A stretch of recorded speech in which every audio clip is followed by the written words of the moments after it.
Hello, and on this little preview, we're going to be taking a look at the KEiiD 2.0 stereo speaker system. Ample any audio device into a stereo system. It's pretty small, compact. The packaging is not much to speak of.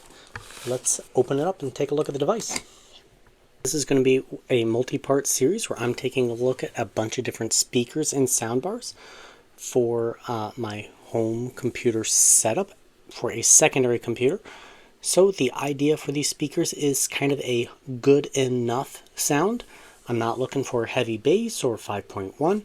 So if this is something you're into, I hope you'll join me in this endeavor, taking a look at the different options right in front of us.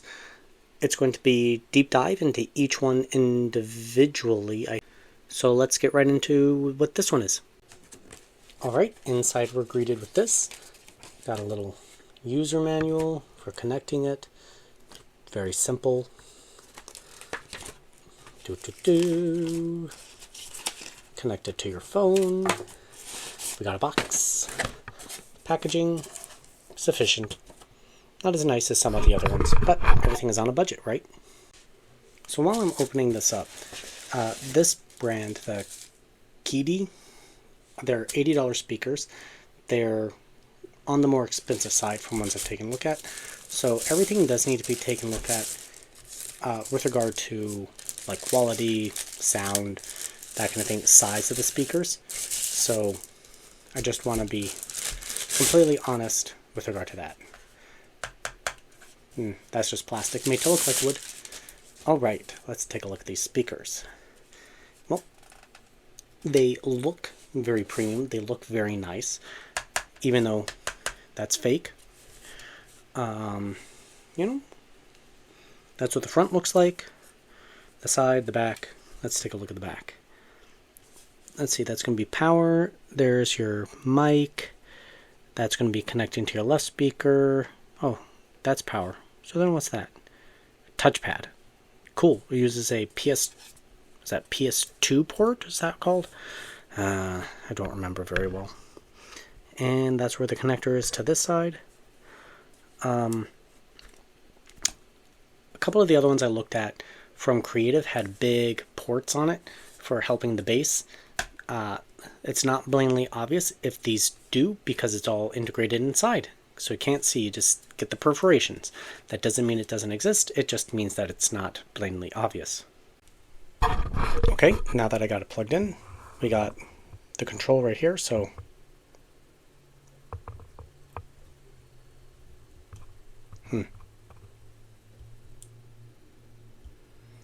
I have a feeling that these touch controls are... Nope, that works. But mainly for operating if you're plugging this into a phone. What did that do? Okay, I'm checking to see if it's connected to the computer. It is. Alright, change in lighting to improve things. Let's get some Rave playing.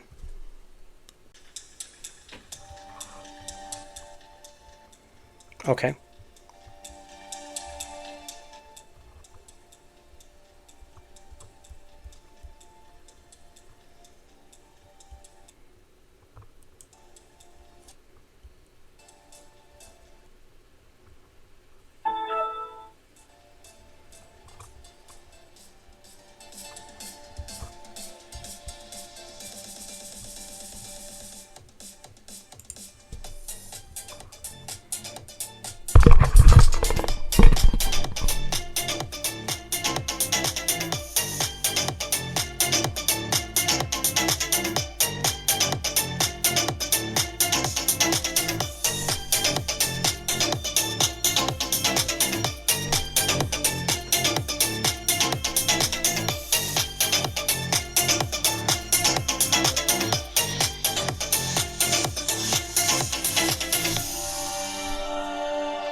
Okay, So I would certainly call these speakers sufficient.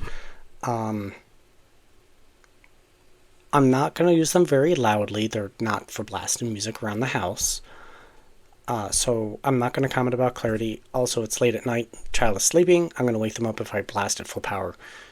So it's irrelevant to this test for me, unfortunately. Clarity seemed pretty good.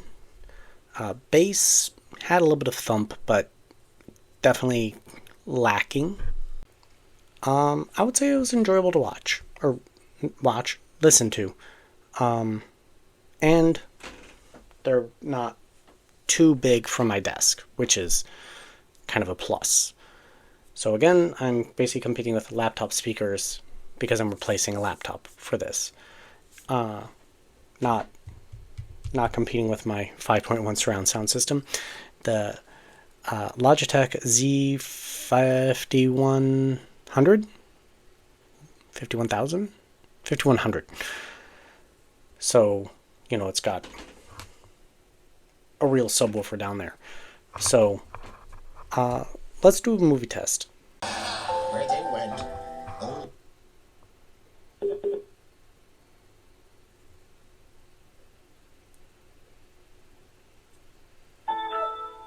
First Dragon Viking Utopia. Your utopia, maybe.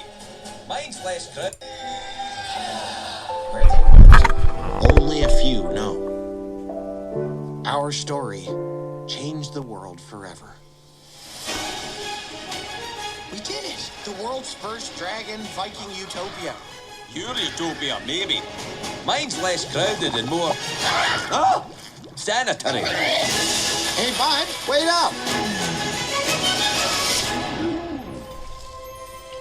Oh my God, he's not the only one.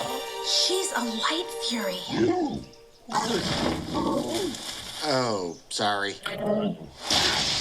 Did she just disappear? Alright, I think that was enough of a movie audio type test. Sufficient. It's a little bit tinny, high-pitched. I'm not an audio expert. I'm just listening to it for good enough, and I've got a few other ones, so I'm kind of cross-comparing them as I go along. So it's a little bit on the higher pitch side compared to, I've tested the T60 and T100, so those have a little bit more of a bass thunk, but they're also substantially larger. So I would definitely call these sufficient. The price tag. So now that I've listened to 3, the T100 is definitely better for the same price. And it comes with a remote. This controller is, if it beeps like that all the time, it would drive me bonkers. I would almost remove this and just see if it'll work without it. Mind. So I don't know. I've got a few hesitations about this. It fits into the category of going to do more testing. It won't be in time for this review. Has potential, but it's lacking bass for the price tag.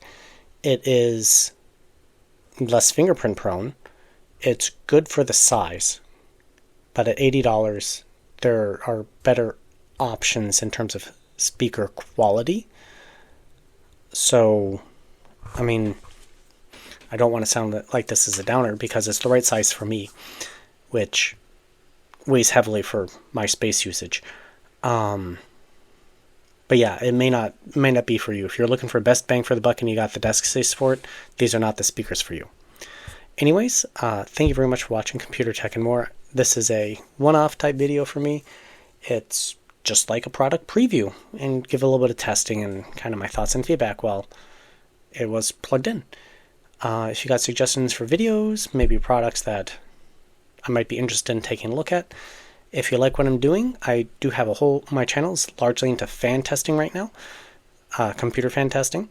So if you would like to help support that endeavor, please go ahead and hit that subscribe button. Think about joining me on Patreon and becoming a YouTube member. Otherwise, well, thank you very much for watching my video, and I hope you have a great day, and I'll see you next time.